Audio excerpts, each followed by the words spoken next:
अस्सलामुअलैकुम फ्रेंड्स, मैं हूं मोहम्मद हसन तारिक। उम्मीद करता हूं आप सब ठीक ठाक होंगे। दोस्तों, जैसा कि आपको मालूम है कि हम इस्तेमाल के लिहाज से जुमलों की इकसाम को डिस्कस कर रहे हैं और आज का हमारा टॉपिक है इंट्रोगेटिव सेंटेंसेस, सवालिया फ़िक्रे। हर शख्स इन फ़िक्रों के बारे में कुछ ना कुछ ज़रूर जानता है, लेकिन आज की इस वीडियो में मैं आपको कुछ ऐसी बातें बताने जा रहा हूं जो आपको मालूम नहीं होंगी। अक्सर लोग देखते हैं कि कुछ जुमलों में सवालिया अल्फाज इस्तेमाल किए गए होते हैं, लेकिन वो सवालिया फ़िक्रे नहीं होते और कंफ्यूज हो जाते हैं। आज वो सब कॉन्सेप्ट आपके मैं इधर क्लियर कर दूंगा।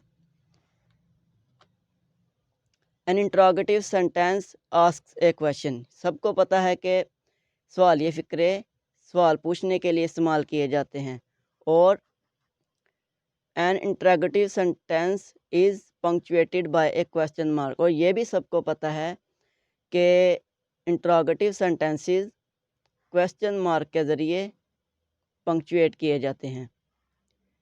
मिसाल के तौर पर, what is your name, how are you mad.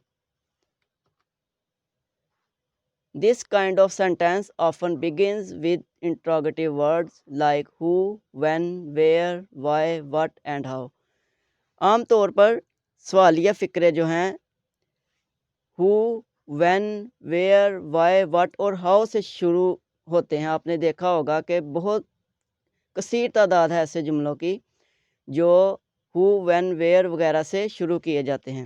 मिसाल के तौर पर, where are you going, how can you say things like that, when will they come, who will become next president. An interrogative sentence can also begin with helping verbs such as do, will, have और am. अब आपने tenses में देखा होगा कि जब किसी tense का इंट्रोगेटिव सेंटेंस बनाया जाता है तो हेल्पिंग वर्ब जो कि डू, विल, हैव और एम वगैरह होता है वो शुरू में लेके आ जाते हैं। मिसाल के तौर पर, do you like it, will they play with us, are they going to college trip, am I eligible for this job, have they reached there. अब आगे देखें, जिस तरह से डिक्लेरेटिव सेंटेंसेस की नेगेटिव होती है उसी तरह इंट्रोगेटिव सेंटेंसेस की भी नेगेटिव होती है। Interrogative sentences can be negative also. In other words, questions can be written in negative form. मिसाल के तौर पर, do you not like it. अब अगर इसको हम सिंपल इंट्रोगेटिव बनाए तो नॉट निकाल दिया जाएगा। अब जब हम इंट्रोगेटिव नेगेटिव सेंटेंस बनाते हैं तो हेल्पिंग वर्ब के बाद सब्जेक्ट और सब्जेक्ट के बाद नॉट लगाया जाता है। Who will not become next president, ये पिछली मिसाल से मैंने उसका नेगेटिव बनाया है। Am I not eligible for this job. अब यहाँ भी देखें कि पिछले पॉजिटिव इंट्रोगेटिव में से मैंने इनको नेगेटिव इंट्रोगेटिव बनाया है। Have they reached there, have they not reached there. Sorry, यहाँ पर टाइपिंग मिस टाइप हो गया हुआ है। Have they not reached there, ये होगी नेगेटिव इंट्रोगेटिव सेंटेंसेस। अब यहाँ तक तो बात ठीक है कि ये इंट्रोगेटिव सेंटेंस है, लेकिन आगे जो बातें मैं आपको बताने जा रहा हूँ वो इनसे ज़्यादा इम्पोर्टेंट है और ये आपके लिए सीखना ज़रूरी है। अगर आप अपनी राइटिंग इंग्लिश के हवाले से ये वीडियो देख रहे हैं तो आपके लिए वो चीज़ें ज़्यादा ज़रूरी हैं।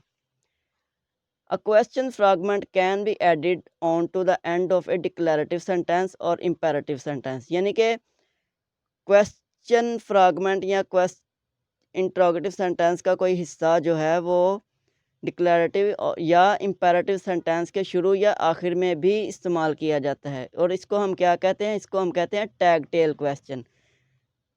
For example, he is a brilliant student, isn't he. ये अक्सर आपने अंग्रेज़ी मूवीज़ में देखा होगा कि जब कोई वो किसी की तारीफ़ करते हैं तो सामने वाले से वो मुखातिब होकर कहते हैं कि क्या वो ऐसा नहीं है, he is a brilliant student, isn't he? अब दूसरी मिसाल में देखें, पहली मिसाल में तो डिक्लेरेटिव सेंटेंस के बाद लगाया गया है टैग टेल क्वेश्चन, लेकिन दूसरी मिसाल में देखें आप, close the door will you, यानी कि दरवाज़ा बंद कर दो, क्या तुम करोगे? ये हो गया इम्पेरेटिव सेंटेंस के आगे क्वेश्चन फ्रैगमेंट। अगली चीज़ जो है वो आपको मैं बताता हूँ क्या है। A question fragment can also be used by itself either before और आफ्टर ए सेंटेंस, यानी कि कुछ अल्फाज जो हैं, क्वेश्चन वर्ड्स जो हैं, ये खुद से भी इस्तेमाल किए जा सकते हैं। मिसालों के तौर पर अब हम क्या देंगे, व्हाट, ये अब इस्तेमाल होगा अकेला ही लफ्ज़। यू लॉस्ट योर बुक, अब ये पूरा सवाल आगे है इसके। अब यहाँ पर क्वेश्चन फ्रैगमेंट शुरू में आ गया। दूसरी मिसाल में देखें, you have made a horrible mistake, how, तुमने एक बहुत बुरी गलती की है, कैसे। यहाँ पर बाद में क्वेश्चन फ्रैगमेंट आ रहा है, यहाँ पर पंक्चुएट इसे पीरियड के साथ ही किया गया है। और अब आगे जो मैं आपको चीज़ बताने जा रहा हूँ वो ये है कि कुछ जुमले ऐसे होते हैं जिनके आखिर पर सवालिया निशान नहीं होता, यानी कि वो इनडायरेक्ट क्वेश्चन किया गया होता है और वो डिक्लेरेटिव सेंटेंस के तौर पर ही इस्तेमाल किया जाता है।